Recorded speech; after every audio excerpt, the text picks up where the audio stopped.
하늘영광교회 와서 성도님들 만나서 함께 말씀 전하고 교제할 수 있음이 너무나도 좋고 감사하고 행복한데 상당히 많이 떨리고 있습니다. 첫 만남이니까 간단하게 저를 소개하자면은 아까 장로님께서도 소개해 주셨지만 지금 DSM이라는 선교단체 전인간사로 사역을 하고 있고요. 그리고 김제에서 대신교회에서 또 전도사로 교육전도사로서 이렇게 중고등부 아이들 함께 이렇게 맡아서 사역하고 있습니다. 오늘 이 자리 가운데 나온 게 참 하나님의 은혜임을 믿습니다. 여러분들과 함께 또 이렇게 말씀을 전할 수 있음이 정말 감사했고요. 기도로 준비하면서 많이 떨렸지만 또 성도님들을 뵐 생각에 나름대로 많이 신났습니다. 그래서 오늘 또 이 자리 가운데 단순한 자리가 아니라 하나님의 말씀을 전하는 자리이기 때문에 제게 주신 은혜를 함께 나누면서 성도님들도 오늘 귀한 은혜의 시간이 되기를 소망합니다. 함께 이렇게 수요일 저녁 예배를 드리면서 또 찬양을 오랜만에 했던 것 같습니다. 제가 전임 간사로서 DSM에서 사역하다 보니까 수요 예배는 이제 평소에는 잘 못 가게 되는데 오랜만에 수요 예배에 와서 함께 예배를 드리니까 또 색다른 것 같아요. 그래서 그 은혜가 벌써부터 있어서 오늘 그 은혜를 또 나누고 싶습니다. 제가 초등학교 때 일이 있었는데 잠깐만 한번 이야기해 보려고 합니다. 초등학교 때 이제 다들 저희가 교회를 다니면은 가장 기대하는 행사가 있는데 혹시 뭔지 아시나요? 이제 여름 성경학교죠. 저도 이제 얼마 전에 아동부랑 같이 진행을 했었는데 이제 제가 초등학교 때 이제 그 여름 성경학교를 진행하면서 있었던 일이 하나 생각이 납니다. 이제 저는 보기에는 좀 조용해 보이겠지만 상당히 외향적입니다. 그래서 어렸을 때부터도 친구들이랑 노는 것을 좋아했고 친구들과 함께 하는 것을 좋아했습니다. 그러다 보니까 이제 계속 무리가 많이 생겼었고 많은 친구들과 함께 교제하면서 놀았습니다. 그러다 어느 날 이제 여름 성경 학교를 진행하는 중에 좀 눈에 들어온 친구가 한 명 있었는데 그 친구가 어떤 친구였냐면요. 장애가 조금 있어서 몸이 불편한 친구였습니다. 그래서 저희가 이렇게 친구들과 노는데 항상 그 친구는 이렇게 끼지 못하는 경우를 좀 많이 봤었습니다. 저도 부끄럽지만 어린 나이다 보니까 그런 것들을 신경을 잘 못 쓰다가 어느 날 그 여름 성경 학교를 진행하면서 그 친구가 눈에 들어오게 되었습니다. 그래서 용기를 내어서 그 친구에게 다가갔습니다. 그래서 제가 건넨 말이 혹시 우리랑 같이 놀지 않을래? 라고 했더니 그 친구의 반응이 어땠을까요? 화를 냈을까요? 전혀 아니었습니다. 제가 기억하는 것은 엄청나게 정말로 행복해하고 기뻐했습니다. 그 친구가 하는 말은 나를 불러주고 나를 관심 가져주기를 이렇게 기다리고 있었다. 함께 놀자고 해서 너무 고맙다. 라고 이렇게 말한 것이었습니다. 그래서 그 후에는 그 친구도 같이 껴가지고 저희가 그 여름 성경학교를 재밌게 했던 기억이 있습니다. 그 친구는요, 내가 바라보는 시선도 많았지만 바라봐 주기 원하는 시선도 있었던 것입니다. 사랑하는 성도님들, 혹시 길을 걸어가다가 누군가 나를 바라본다면은 그 시선을 느낀 적이 있으세요? 누가 제가 길을 걸어가고 있는데 오늘 좀 멋있게 입었다든지 오늘 조금 초라하게 입었다든지 그렇게 됐을 때 누군가 나를 바라보는 시선이 분명 느껴질 것입니다. 그 시선이 따뜻하면 너무 좋을 것 같습니다. 너무나도 용기 내고 이렇게 응원해주고 좋아해주면 좋을 것 같지만 하지만 때로는 어떤 시선은 이렇게 안타깝게 바라볼 때도 있고 불쌍하게 바라볼 때도 있고 힘들게 바라볼 때도 있다라는 것입니다. 그래서 그런 시선으로 바라봐시다 보면은 자연스럽게 우리의 마음은 움츠러지게 됩니다. 오늘 본문 말씀을 보니까 동일한 사람이 나오는 것 같습니다. 무려 38년 동안 사람들의 무관심 속에서 살아온 사람이 있었습니다. 그는 길거리에서 관심을 받는 사람도 아니었고 사람들이 가까이 오기 싫어하는 그런 사람이었습니다. 그래서 사람들은 그 사람이 있으면은 오히려 그 자리를 피해 갔을 겁니다.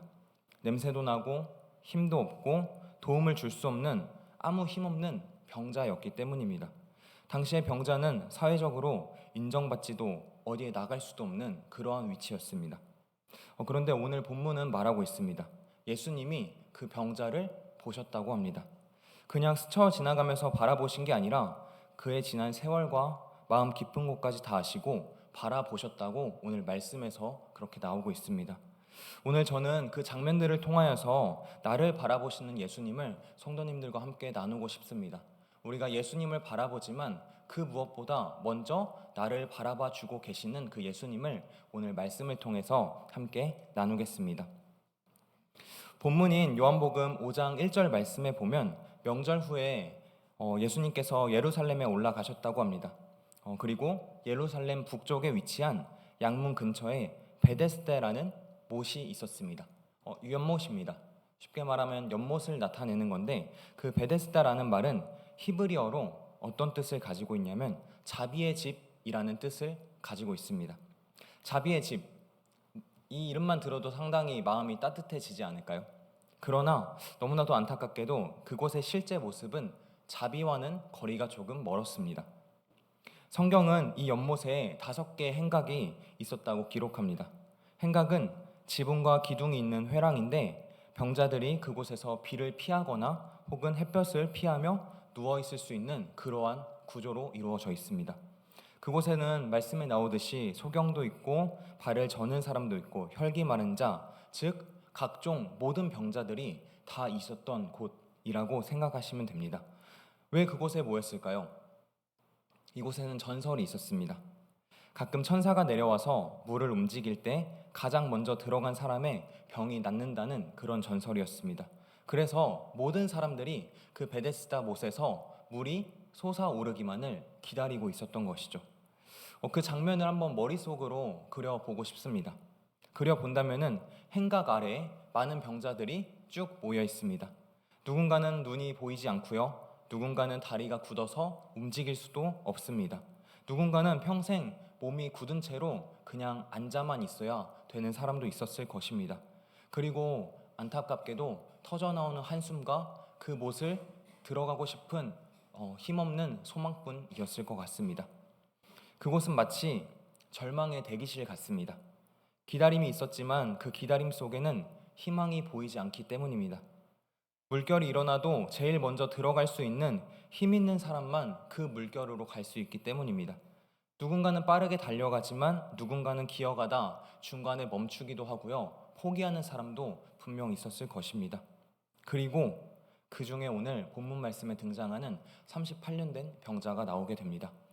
성경에서는 이 사람의 이름도 집안도 과거의 직업도 그 어떤 것도 말을 해주고 있지 않습니다. 한 가지 사실은 그가 38년 동안 병자였다라는 이야기입니다. 38년이라는 시간이 참 상상할 수 없습니다. 제가 33살인데 여기 성도님들은 다 33살을 넘고 38년을 넘으셨잖아요.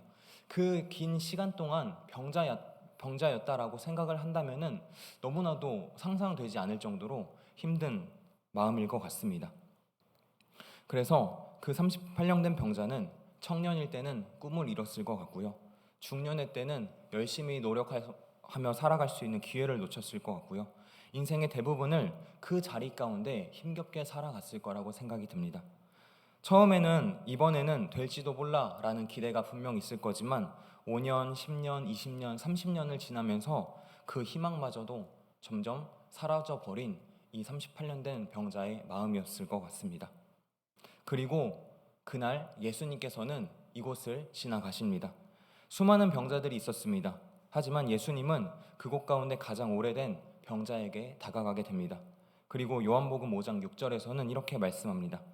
예수께서 그 누운 것을 보시고 병이 벌써 오래된 줄 아시고 이르시되 내가 낫고자 하느냐. 아멘. 사랑하는 성도님들, 예수님은 그 사람을요 그냥 보았다에서 그친 것이 아니었습니다. 그의 상황을 아셨다고 말씀합니다.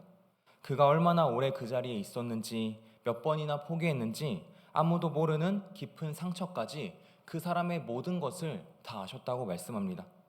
사랑하는 성도님들, 이것이 바로 주님의 시선인 것 같습니다. 세상은 외면하고 사람들은 지나치지만 예수님은 나를 끝까지 바라봐 주신 분이라는 겁니다. 동일하게도 우리에게 말씀하고 있습니다. 우리를 오늘 이 시간 가운데 그리고 후에도 앞으로 우리 평생 가운데 예수님은 우리를 날마다 바라봐 주고 계신다라는 것이죠. 그리고 예수님은 그 병자에게 물으시게 됩니다. 내가 낫고자 하느냐? 곰곰이 이 말씀을 묵상하면서 든 생각은 좀 어이없는 질문이었던 것 같습니다. 무려 38년 된 병자에게 내가 낫고자 라는 질문은 너무나도 뻔한 대답이고 당연한 대답이었기 때문입니다. 그런데도 예수님은 왜 이러한 질문을 그 병자에게 던지셨을까요? 예수님의 질문은 단순히 건강을 찾고 병을 회복하기 위함이 아니었습니다. 그 진짜는 너는 정말로 이 마음 속에서 변화를 원하느냐? 너는 여전히 소망을 품고 살아가느냐? 아니면 이 상태에서 그냥 안주하고 살아가느냐를 점검하는 질문이었습니다. 그리고 38년 된 병자의 대답은 이러했습니다. 물이 움직일 때 나를 그 물에 넣어주는 사람이 없다라고 말을 합니다. 내가 가는 동안에 내가 움직이질 못하니까 다른 사람이 그 자리를 다 먼저 차지했다라고 핑계를 대는 겁니다. 무슨 말이냐면 여전히 38년 된 병자의 시선은 예수님이 아니라 그 베데스다 못에 고정되어 있었던 것입니다. 환경을 탓하고 사람을 탓하고 내가 가진 것에 불평하며 그렇게 살아가고 있었습니다. 예수님은 그러자 그 병자에게 단호하게 말씀을 하시는데 일어나서 내 자리를 들고 걸어가라 라고 말씀하십니다. 그 순간 병자는 많은 고민을 했었을 것 같습니다. 그 말씀을 믿고 몸을 움직일 것인지 아니면 저는 못 일어나요 하고 포기할 것인지 그가 믿음으로 순종했을 때 기적이 일어나게 됩니다. 그는 38년 만에 처음으로 자리를 일어나게 되는 것입니다. 굳어있던 몸이 굳어버린 다리가 예수 그리스도의 말씀으로 움직이게 된 것입니다. 그리고 예수님은 그가 의지하던 자리를 들고 가라고 말씀합니다. 다시 그 자리로 돌아가지 말라는 뜻입니다. 당시 유대 사회의 모습을 살펴보면 이 병이라는 것은 종종 죄의 결과로 사람들이 이야기하곤 했습니다. 그래서 병자들은 단순히 육체의 고통뿐만 아니라 사회적인 배척과 영적인 정죄 속에서 살아가는 너무나도 고통스러운 삶을 살아갔습니다. 베데스다 못에 물이 병을 낫게 한다는 믿음도 사실 어쩌면 하나님보다는 어떤 기회와 순서에 의존하는 왜곡적인 신앙의 형태였을 것입니다. 예수님은 그 왜곡을 깨트리신 겁니다. 병고침은 제일 먼저 물에 들어간 사람이 아니라 예수 그리스도의 말씀을 듣고 따라 순종한 사람에게 주어진다는 것을 보여주는 것입니다. 사랑하는 성도님들, 우리에게도 동일한 것 같습니다. 어쩌면은 우리에게도 지금 38년 된 병이 있을 수도 있습니다.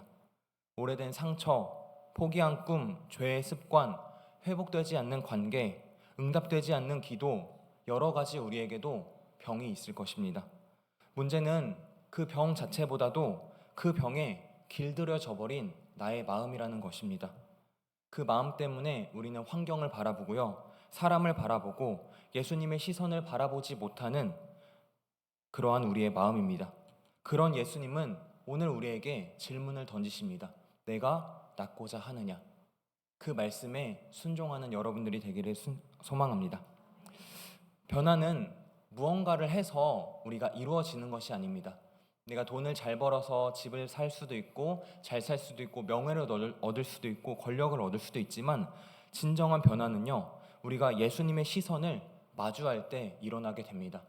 나만 바라보는 것이 아니라 나를 바라보고 계신 그 예수님께 우리가 그 시선을 맞추었을 때 그때 비로소 우리 삶 속에서 회복이 일어나고 변화가 일어나게 되는 것입니다. 우리는 그 변화가 일어날 때요, 우리 앞에 있는 베데스다 못, 38년 동안 고생한 그곳이 아니라 바로 예수님을 바라볼 수 있게 됩니다. 예수님은 오늘도 우리의 삶 가운데 날마다 찾아오십니다. 그리고 우리를 바라보시면서 말씀하십니다. 일어나서 내 자리를 들고 걸어가라. 그분의 시선이 우리를 살리고요, 그분의 말씀이 우리를 일으킬 수 있습니다. 예수님의 말씀은 놀랍습니다. 그래서 그 놀라운 말씀을 우리가 순종함으로 나아갈 때 우리는 오늘 이 하루를 더욱더 힘차게 은혜로서 감사함으로 기쁘게 살아갈 수 있는 것입니다. 사랑하는 우리 하늘영광교회 성도님들, 날마다 예수님을 바라보시길 바랍니다. 예수님은 이미 우리를 바라보고 계십니다. 오늘 말씀을 정리하려고 합니다. 사랑하는 성도님들, 우리는 병이 모두 다 있는 것 같습니다. 그 병을 고치고자 우리는 우리의 시선을 현실을 쫓아가며 어쩌면은 힘겹게 살아가고 있는 것 같습니다. 하지만 오늘 말씀을 통해서 우리에게 주시는 것은 예수님이 우리에게 날마다 오십니다. 그냥 스쳐 지나가는 것이 아니라 우리를 찾아오십니다. 그리고 우리에게 손을 내밀고 우리를 바라보시고 우리에게 질문하십니다. 내가 다른 것을 지금 바라보고 있다면 이제는 나의 시선을 오래전부터 나를 향해 나만을 위해 사랑으로 바라보신 그 예수님의 시선을 같이 마주하기를 원합니다. 시선이 머물 때 우리는 회복됩니다. 시선이 머물 때 우리는 다시 한번 승리할 수 있습니다. 시선이 머물 때 우리는 회복의 삶을 살아갑니다. 앞에 있는 못에서 나음받는 것이 아니라 오직 예수 그리스도의 은혜로 풍성한 그 은혜만이 우리가 한 걸음 내디딜 수 있게 되는, 오늘 하루를 걸어갈 수 있게 되는 힘의 원동력이 될 것입니다. 사랑하는 하늘영광교회 성도님들, 모두가 나를 바라보시는 그 주님의 시선을 마주하며 살아가는 여러분 모두가 되시기를 간절히 소망합니다. 아멘. 저희 시간 함께 이어서 기도하려고 합니다. 함께 오늘 기도 제목을 나누면서 기도하려고 하는데요. 말씀의 은혜에 따라서 함께 기도하길 소망합니다. 첫 번째로 기도할 것은 주님의 시선을 깨닫고 우리가 감사를 드리는